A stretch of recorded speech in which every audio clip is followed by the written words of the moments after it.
আসসালামু আলাইকুম বন্ধুরা। আমার বন্ধু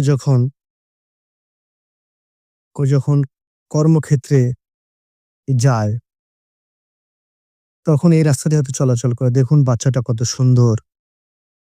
এভাবে ওর দিকে হয়তো তাকিয়েছে। ও আবার অনেক ছোট বাচ্চাদের অনেক ভালোবাসে, মহব্বত করে। এই বাচ্চাটিকে ওই ভিডিও করেছে। দেখুন এই রাস্তা দিয়ে ওই কাজে যায়। কর্মক্ষেত্রে যাওয়ার রোডটা কত সুন্দর। সামনে মেঘালয়।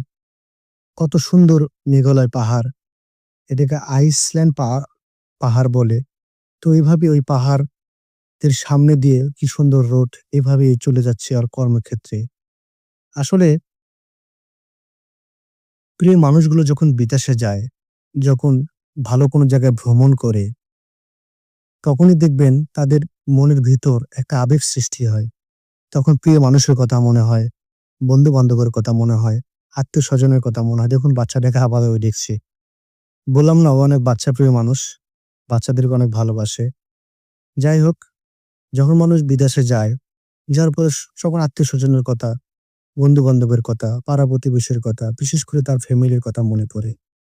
সে আবেগসূত্র ধরেই বিভিন্ন জায়গার লোকেশন যখন ভিডিও ধারণ করে, তখন সবাইকে প্রেজেন্ট করে, সবাইকে দেখায় যে, "আমি এই পরিবেশে থাকি। দেখুন, ওই এটার ভিতরে থাকে।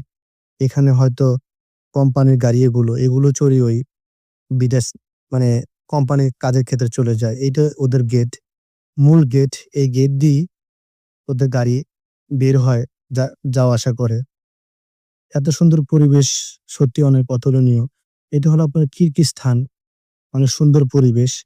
এই পরিবেশেও থাকে। আমি দোয়া করি সবসময় ভালো থাকুক, সুন্দর থাকুক, নিরাপদে থাকুক। আর প্রবাসী জীবন অনেক সুন্দর হোক।